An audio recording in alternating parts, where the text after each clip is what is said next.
Salve galera, tudo bem? Beleza com vocês? Aqui é mais uma vez quem está falando é o Thanatos. E eu sou o Guilherme. Nós estamos aqui em mais um vídeo do Catacumbas Dissonantes. Dessa vez a gente veio fazer uma visita. Como a gente tinha falado para vocês no último vídeo, alguns dos nossos conteúdos vão ser ao ar livre, né?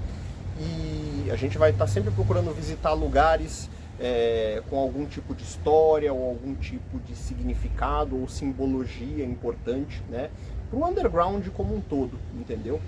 E hoje nós estamos aqui na necrópole, no cemitério de São Paulo, né, pois nós viemos fazer uma visita a um dos grandes mestres, uma das figuras mais importantes para o cinema de terror nacional e mundial, né, a gente pode dizer.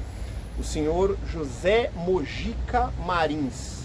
Talvez vocês não conheçam ele, ou talvez vocês conheçam ele por um pseudônimo muito mais conhecido dele, que é Zé do Caixão. Aquele cara com a cartola, com a capa e com as unhas gigantes, né? O nome dele é esse, José Mojica Marins. Ele é basicamente um pai, né, do gênero de terror brasileiro. Infelizmente ele não teve muito reconhecimento, né, nacional. Ele ganhou muitos prêmios no exterior com algumas das suas incríveis obras, algumas das quais a gente vai citar aqui, entendeu? Mas o reconhecimento dele aqui no Brasil, né, é basicamente muito pequeno, é quase nulo, né? Ele nasceu aqui em São Paulo, ele é paulista. Ele nasceu na Vila Mariana, entendeu? Mais especificamente no dia... Deixa eu só olhar aqui na minha colinha. 13 de março de 1936, entendeu? E faleceu em 19 de fevereiro de 2020, com 83 anos, devido a complicações de uma broncopneumonia, né, Gui? Isso aí. É isso aí. E olha que interessante, ele nasceu no dia 13, né?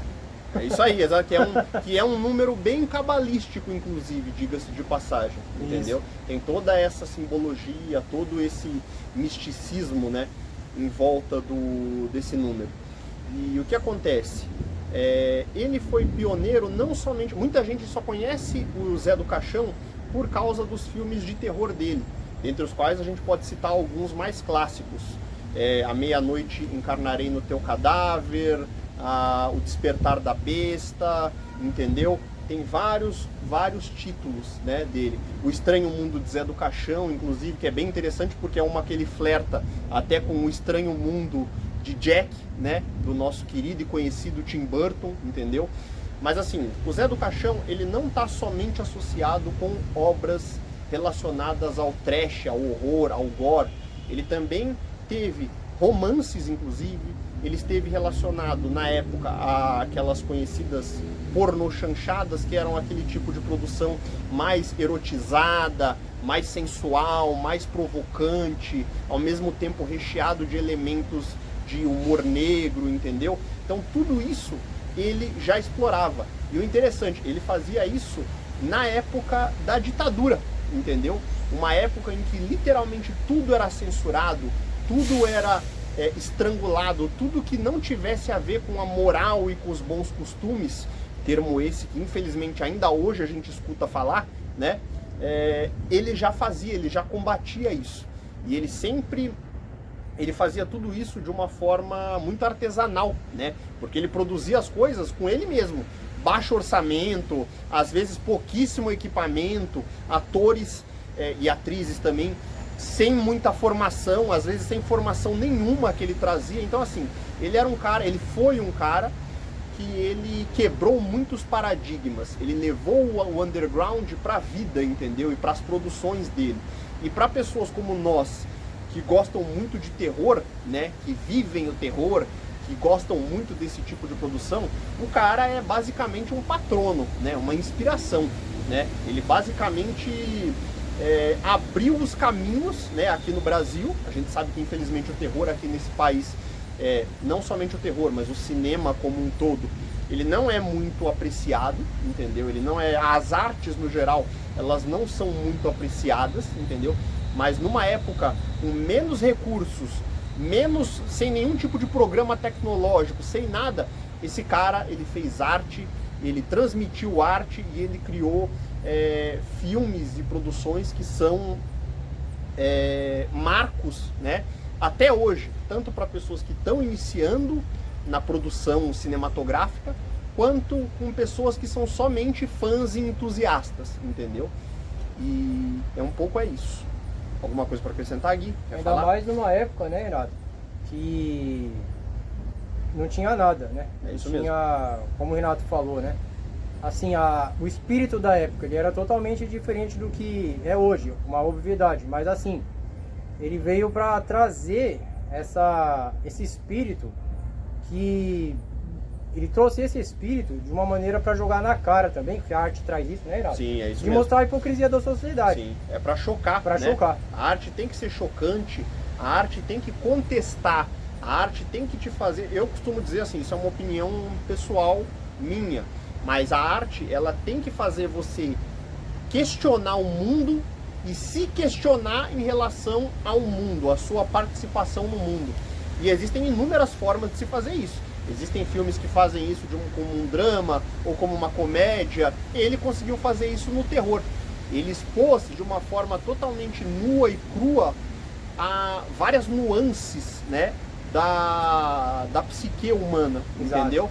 Então, assim, ele expôs muito a questão do erotismo, a luxúria, o medo, a depravação, entendeu? Então ele era um cara que, através do terror, através do fictício, do imaginário, ele conseguiu desnudar a psique humana.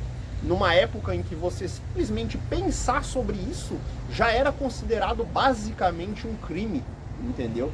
Então, assim, é um cara que abriu o caminho, né, e que merecia muito mais reconhecimento do que ele tem. Eu estava até falando com o Gui na nossa vinda para cá, que infelizmente o túmulo dele tá até assim, é um túmulo simples, a gente vai mostrar para vocês depois, aproximar mais o vídeo para vocês verem, entendeu? Mas é um túmulo que é muito simples para a grandeza que esse cara, para a grandeza e para toda a contribuição que esse cara fez em vida, entendeu? Tudo bem, ele não, como eu costumo dizer, ele não morreu por completo, porque ele tá dentro, a ideia dele vive dentro de pessoas como eu, como o Gui, como todo mundo que gosta de terror, que tem esse lado mais aflorado, né? E assim, hoje em dia ele tem a filha dele, que é a Liz Marins, né? Conhecida no meio alternativo, no meio do terror como Liz Vamp. Ela também, ela segue um pouco os passos do pai, né? Ela já participou de algumas produções relacionadas ao terror, eu tenho até aqui anotado, né, para passar para vocês. Ela é atriz, ela é diretora, roteirista e produtora cultural também. E já participou de alguns projetos como A Noite das Vampiras, Fitas Proibidas, uma antologia de terror e um documentário estrangeiro chamado Extra Bloody, que é voltado para esse lado mais vampírico, toda essa simbologia do vampirismo, entendeu? Então, assim, você vê que apesar dele ter falecido, infelizmente nos deixou com 83 anos em 2020, mas os conteúdos dele ainda continuam vivos, né? A ideia que ele queria ainda continua viva, entendeu? E o Gui mesmo, que é conhecedor de muitas bandas de horror punk e tudo mais, ele pode atestar, existem várias bandas que têm referências dele, né? O horror punk principalmente, o death rock também, né? Como um apreciador do horror trash, né? Até a Zumbis do Espaço, isso, né? No aniversário de 80 anos dele. Isso aí. Em 2016, o grupo Zumbis do Espaço fez uma parceria com ele e ele apareceu no clipe O Mal Imortal, do álbum Em Uma Missão de Satanás. É isso aí, entendeu? Vale lembrar também que houve eu não me recordo exatamente do ano, agora me fugiu da cabeça, mas em uma acho que foi em 2017, não sei, acho que foi isso. Em 2017, na virada cultural de São Paulo, onde houve um show do Misfits, por incrível que pareça, houve um show do Misfits, eu estava presente, e a abertura, o Zé do Caixão, ele desceu dentro de um caixão, sendo abaixado, né, por um guindaste. E ele abriu, ele fez a abertura do show do Misfits, que nada mais é, todos nós sabemos, que uma das bandas, talvez a banda de horror punk mais conhecida do mundo, entendeu? Então, assim, eis mais uma participação, mais uma contribuição que o Zé do Caixão deixou, né? Mais um momento icônico dele, né? Já estava velhinho, já estava debilitado, mas assim, esse vídeo a gente está fazendo não somente como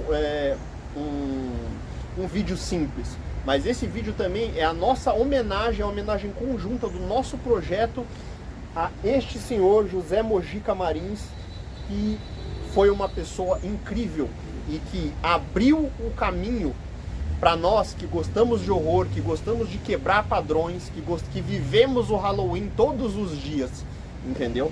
Então nós fizemos esse vídeo mostrando aqui o túmulo dele, né?